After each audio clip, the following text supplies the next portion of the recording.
Hello friends, welcome to my channel નિત્ય English. અને હું છું તમારી પ્રિય નિત્યા. તમારી એટલે માત્ર તમારી પ્રિય, કેમ કે તમે મને વિડીયોમાં જુઓ છો રોજ, તમે મને એક લાઈક પણ આપો છો, તમે મારા વિડીયો શેર પણ કરો છો અને તમે મારી ચેનલ સબસ્ક્રાઈબ કરી છે અને કરાવો પણ છો. એટલે હું માત્ર ને માત્ર તમારી પ્રિય નિત્યા છું. ઓકે મિત્રો, આપણે યુઝડ ટુ શીખ્યા, બરાબર છે. તો અત્યારે જે ટોપિક હું તમારી સામે લઈને આવી છું અત્યારે આજે, એ ટોપિકનું નામ છે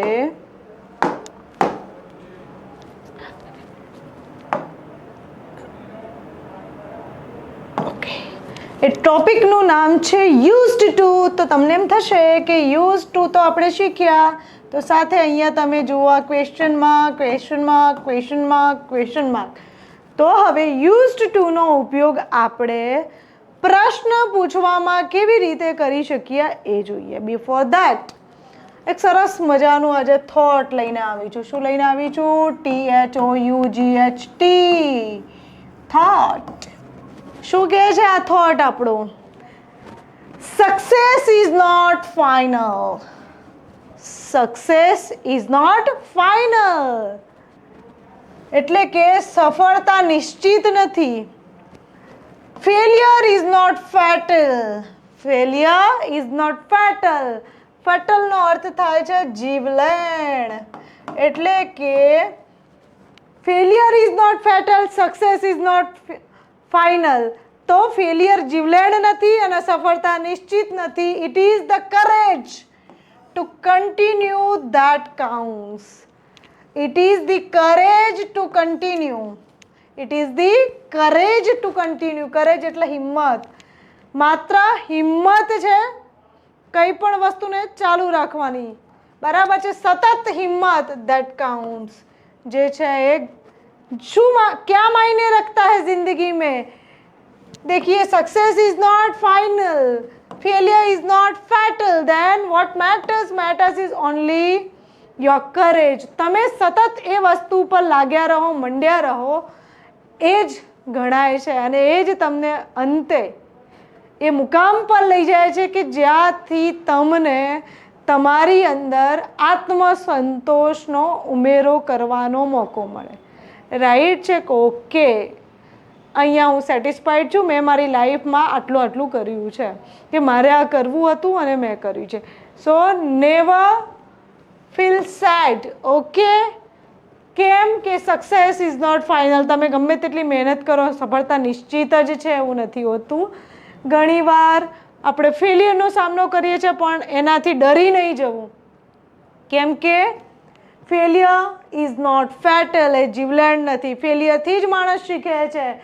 it is the courage to continue. કોઈ પણ વસ્તુને સતત શરૂ રાખવાની હિંમત, જે પથ પર ચાલો છે, પથ પર સતત ચાલવાની હિંમત, ધેટ કાઉન્ટ્સ. એ મેટર કરે છે, એ જ ગણાય છે. ઓકે, કહેવાય છે ને કે કદમ અસ્થિર હોય એને કદી રસ્તો જડતો નથી. કદમ અસ્થિર હોય એને કદી રસ્તો જડતો નથી ને અડગ મનના મુસાફરને હિમાલય પણ નડતો નથી. રાઈટ? એને ઇંગ્લિશમાં આવું કહેવાય. ઓકે, અને આ વાક્ય કોનું છે? વિન્સ્ટન ચર્ચિલનું. અને વિન્સ્ટન ચર્ચિલ કોણ હતા એ તમારે મને કોમેન્ટમાં જણાવવાનું. ચાલો મિત્રો, આજનો ટોપિક જોઈએ. આ વાક્ય જુઓ. શું તું દરરોજ બજાર જતો? એટલે ના હોય હવે યાર, હોય જ નહીં. ખરેખર તું દરરોજ બજાર જતો? શું તેઓ એકબીજાને મળતા? હા, શું તેઓ એકબીજાને મળતા? શું બાપુ હંમેશા સાચું બોલતા? ખરેખર એમની ટેવ હતી સાચું બોલવાની. શું હું ધૂમ્રપાન કરતો? હા, તારું એવું કેવું છે કે હું ધૂમ્રપાન કરતો? શું હું ધૂમ્રપાન કરતો? શું તેણીની અહીં આવતી? આપણે લાસ્ટ લેક્ચરમાં આ વાક્ય જોયા હતા. એ જ વાક્યોને મેં ક્વેશ્ચન એટલે કે ઇન્ટરોગેટિવ સેન્ટેન્સીસમાં કન્વર્ટ કર્યા છે. શું તેણીની અહીં આવતી? શું હું ધૂમ્રપાન કરતો? શું બાપુ હંમેશા સાચું બોલતા? શું તેઓ એકબીજાને મળતા? શું તું દરરોજ બજાર જતો? સાચે? તો આવા વાક્યોને અંગ્રેજીમાં શું બોલાય? તો આપણે સેન્ટેન્સ પેટર્ન જોઈએ છે ત્યારે શું કરતા કોઈ ક્રિયા કરતો, શું આમ કરતો, શું તે એમ કરતો, શું શું એક્સ વ્યક્તિ આવું કરતો, શું એને આ કરવાની ટેવ હતી? તો આવી વાતો જ્યારે પ્રશ્ન સ્વરૂપે પૂછવી હોય ને મિત્રો, ત્યારે આપણે યુઝડ ટુને પ્રશ્નાર્થમાં ઉપયોગ કરીએ છીએ. સેન્ટેન્સ પેટર્ન તો ખબર પડી ગઈ. હવે પેલામાં ડીડ નોટ હતું નેગેટિવમાં, તો એ જ ડીડ અહીંયા સૌથી પહેલાં કર્તા તરીકે આપણે લઈ લઈએ છીએ, કર્તાથી આગળ લઈ લઈએ છીએ. Subject plus use to plus V1 અને question mark. Did he use to cook? શું થાય ગુજરાતી મિત્રો? શું થાય? Did he use to cook? Did they used to visit my house? Did they used to visit my house? Did Krishna used to play flute? Did Krishna used to play flute? Did Sanju used to eat too much? Did Sanju used to eat too much? Did Nitya used to run a tea stall? No. Did Nitya used to run a tea stall? આનો જવાબ તમે કેવી રીતે આપી શકો મિત્રો? No. બરાબર છે. Did he? No. He did not used to cook. Yes. He used to cook. છે ને એક મેજિક છે ને, ઇટ્સ મેજિક છે ને, એકમાંથી કેટલા 3 થી 4 વાક્ય તમને આવડે છે. Yes, you are my bright students. Okay, શું આમાં એટલે ગુજરાતી તમને નથી કહેતી મિત્રો કે હવે ધીમે ધીમે અંગ્રેજીને અંગ્રેજી રીતે સમજવાની ટેવ પાડીએ છીએ. સો did he used to cook? Yes, he used to cook. Did Nitya used to run a tea stall? Yes, Nitya used to run a tea stall. Nitya didn't used to run a tea stall. Did Sanju used to eat too much? સારા અલી ખાન બહુ જ ખાતી, એવું કહે છે બધા કે સારા અલી ખાન બહુ fatty હતી અને અત્યારે એકદમ કમ્પ્લીટ છે. બરાબર છે, એનું બોડી એકદમ પરફેક્ટ છે.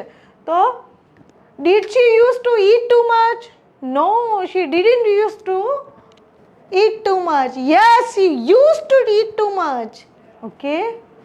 Did Krishna used to play flute? Did Krishna used to play flute? Yes, Krishna used to play flute.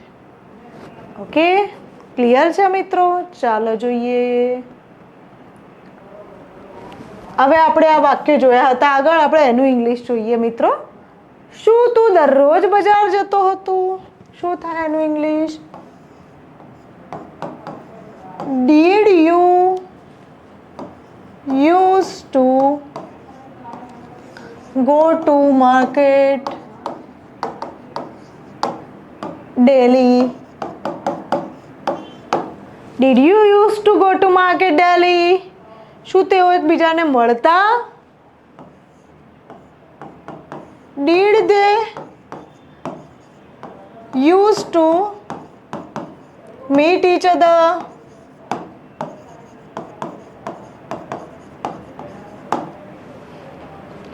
શું બાપુ હંમેશા સાચું બોલતા? Did Bapu used to speak truth?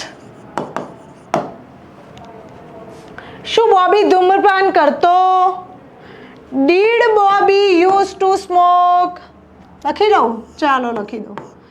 Did Bobby used to smoke? Smoke અહીં લખી દઈએ. બધામાં question marks આવશે હા મિત્રો, પાછા ભૂલી ના જતા. શું તેણીની અહીં આવતી? Did she used to come here? Did she used to come here? તમે એનિમલ મૂવી જોયું હશે અને પેલું સોંગ તો આપણે બધાએ સાંભળ્યું જ છે ને, રાઈટ? તો એના પરથી મેં આ વાક્ય લીધું છે કે શું બોબી ધૂમ્રપાન કરતો? ક્લિયર છે મિત્રો? ડીડ બરાબર છે. Did plus subject plus use to અને V1 અને ક્વેશ્ચન માર્ક તો પ્રશ્નાર્થ. Subject plus did not plus use to plus V1 plus full stop એટલે નેગેટિવ સેન્ટેન્સ અને subject plus used to plus V1 plus full stop એટલે હકારાત્મક વાક્ય, હકાર વાક્ય. ઓકે, ક્લિયર છે? Now it is your task. તમે એનિમલ મૂવી તો જોયું જ છે ને, એના પરથી મેં આ વાક્ય લીધું છે. એમાં જે રણબીર કપૂરનું નામ હોય છે ને, રણવિજય, રાઈટ? અને તૃપ્તિ ડિમરીનું નામ હોય છે ઝોયા. તમે જોયું જ છે song. So did Ranvijay use to follow Zoya? બરાબર છે? યાદ આવે છે?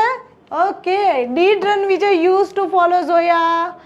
આનું ગુજરાતી તમારે મને લખવાનું છે અને આનો ટૂંકમાં આન્સર પણ તમારે મને આપવાનો છે. બરાબર છે? યસ અથવા નોમાં જે આન્સર આવે બાકીનું વાક્ય સાથે એ તમારે મને આપવાનું છે. ઠીક છે મિત્રો? કેવું લાગ્યું તમને મારું લેક્ચર? મજા આવીને આ ટોપિકમાં? તમારા સજેશન્સ આવકાર્ય છે મિત્રો અને તમારો પ્રેમ મને સતત મળતો રહે તેવી અપેક્ષા રાખું છું. અને આ અપેક્ષા સાથે મળીએ છીએ મિત્રો નવા લેક્ચરમાં. ત્યાં સુધી નમસ્કાર, બાય.